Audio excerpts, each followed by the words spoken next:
میں آپ کو بتاتا نہیں، میرے یہاں سے دانہ نکلا تھا، پتہ نہیں وہ کیا کہتے ہیں، کینسر کا دانہ ہوتا کیا ہوتا ہے، رسولی یا ہمارے امام صاحب کو دوسروں کو بھی پتہ ہوگا۔ ڈاکٹروں نے مجھے کہا کہ یہ اس سے بچنے کی کوئی صورت نہیں ہے۔ میں کہا ٹھیک ہے، بچنے کی کوئی صورت نہیں ہے۔ ہمارے ڈاکٹر آپ نے دیکھا کہ ڈاکٹر حضرات کیا کرتے ہیں، ڈاکٹر حضرات ابھی انہوں نے سلسلہ شروع کر دیا، اگر کسی کی بیوی حامل ہے اور بچہ تیار ہے، 9 مہینے اس کے پورے ہو گئے، اسپتال لے جاؤ کہ بھائی کیا ہے، کہتے ہو اس کو اسپتال میں داخل کرو، اسپتال میں داخل کرو، بچہ بالکل الٹا ہے، سر اس کا الٹا ہے، یہ بیوی کے لیے خطرہ ہے۔ یہ کسی طرح یعنی اگر ہم جیسے کہ یہاں 2-3 ہزار بندے ہیں، 2-3 ہزار بندے، ہم میں سے جس کی بھی بیوی تھوڑے سے اس کا کیس ہو، اسپتال اگر لے جائیں تو ہر ایک کا بچہ الٹا ہی ہوگا۔ یہ الٹے ابھی سے شروع ہو گئے، اس سے پہلے الٹے نہیں تھے، ہم سارے سیدھے پیدا ہو گئے، ہم تو بغیر ڈاکٹر کے پیدا ہو گئے سیدھے ہی۔ ہمارے دیہات میں جہاں پر اسپتال نہیں ہے وہ سبھی سیدھے پیدا ہوتے، یہ شہر میں سارے بچے الٹے ہوتے۔ اور پھر اس الٹے کا فائدہ کیا ہوتا ہے، یعنی خدا ترسی کا حال آپ یہ دیکھیں،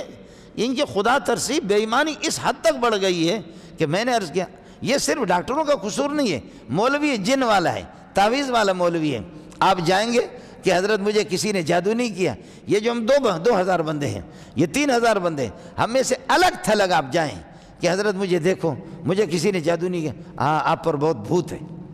بڑا بھوت ہے، بہت جن ہے، آپ کو کسی نے جادو۔ میں چیلنج سے آپ کو کہتا ہوں، کوئی بھی آپ کو یہ نہیں کہے گا عامل کہ آپ کو کسی نے تعویذ نہیں کیا، جادو نہیں کیا۔ انا للہ و انا الیہ راجعون، انا للہ و انا الیہ راجعون۔ ہر بندے کو کہتے ہیں آپ پر جادو ہو چکا، ہر بندے کو کہتے ہیں کہ آپ پر جن ہے، آپ پر جن ہے۔ میں اگر مولی منظور بھی چلا جاؤں اور میں کسی کو اس کو پتہ نہیں ہے کہ یہ مولی منظور، تو مجھے کہے گا آپ پر جن مسلط ہے، حالانکہ میں خود جن ہوں، مجھ پر جن کیا مسلط ہوگا۔ جن کے باپ کو طاقت ہے کہ جن مجھ پر آ جائے، میں خود ابھی تک پتہ نہیں ہے کہ انسان ہوں یا جن ہوں۔ اس قسم کا جن تو میں نے دیکھا بھی نہیں ہے کہ وہ جن ہمارے پاس آ جائے اور اس طرح ہم پر حملہ کرے۔ ہم تو جنات کو خود جوتے مارتے ہیں، لیکن بے ایمانی کی حد اس طرح ہو گئی ہے کہ جس کے پاس بھی جاؤ وہ کہے گا آپ کو جن ہے، جادو ہے۔ تو مولوی کھائے گا کہاں سے کھائے گا؟ اس کی خدا ترسی کا عالم یہ ہے۔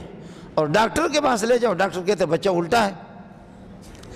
یعنی کوئی بھی ایسا نہیں ہے میں اپنی بیوی کو لے جاؤں، آپ بھی لے جائیں، آپ بھی لے جائیں، آپ لے۔ اس کا فائدہ کیا ہوا؟ اس کا فائدہ یہ ہوا کہ ہر بندے کے بچے الٹے ہیں تو وہ کہتے ہیں کہ بیوی ہلاک ہو جائے گی۔ کوئی نارمل طریقے سے بچے کے پیدا ہونے کی کوئی توقع نہیں ہے، اس کو آپریشن کرو، جلدی آپریشن۔ تو آپریشن کیا، اس وقت 80-90 ہزار روپے کم از کم،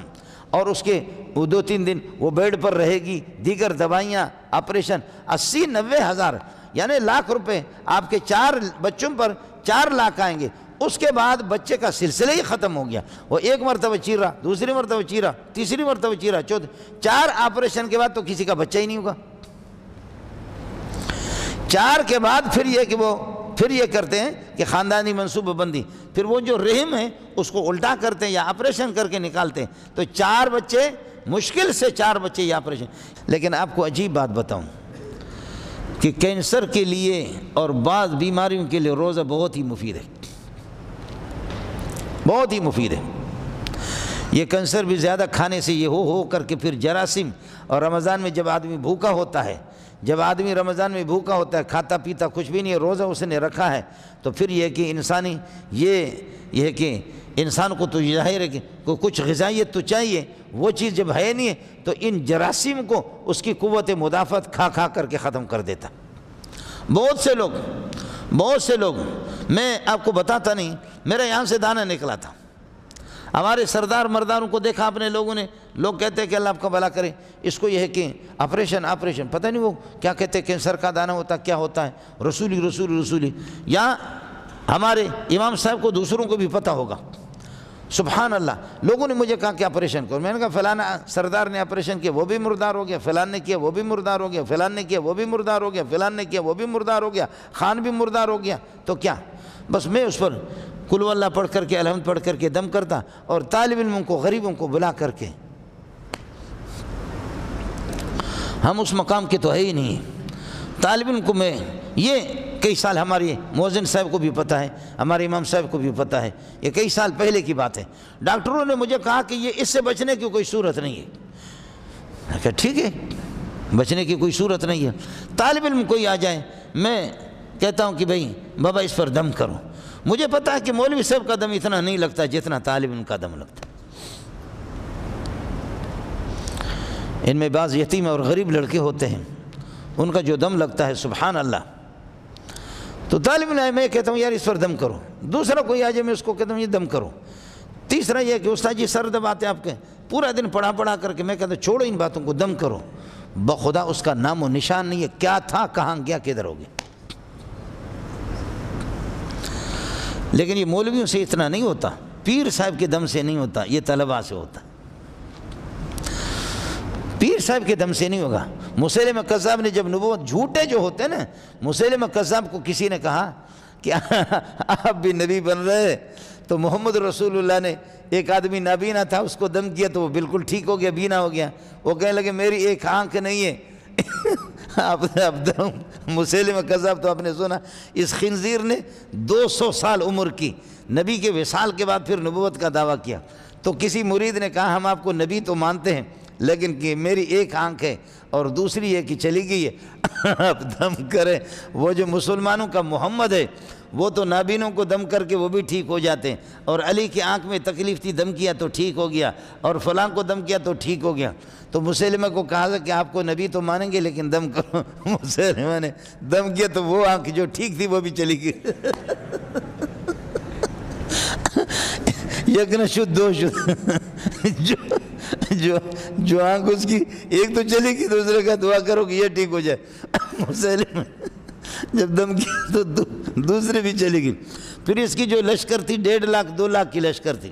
جب یہ نبوت کا اس نے دعویٰ کیا، اس لیے کہ ہر بندے کے پیچھے کچھ نہ کچھ تو بے دین ہوتے ہیں، حضرت صلی اللہ علیہ وسلم کی بات، تو نابینا کو ماشاءاللہ کانے کو اس نے ٹھیک کر دیا، اس طرح ٹھیک کر دیا کہ دم کیا تو دوسری آنکھ بھی چلی گئی۔ پھر چند دنوں کے بعد ایک نے کہا کہ سرکار،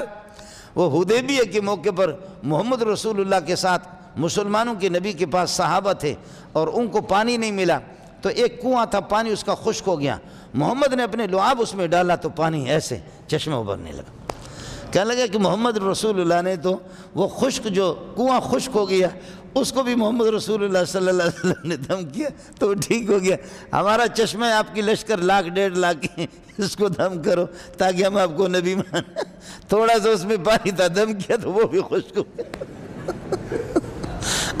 تو تھوڑا سا اس میں پانی تھا اس کو دم کیا تو وہ بھی خشک ہو گیا۔ السلام علیکم جی دوستو، آپ نے دیکھا اور سنا شیخ مولانا منظور مینگل صاحب کو کہ شیخ مولانا منظور مینگل صاحب کیا بیان فرما رہے تھے۔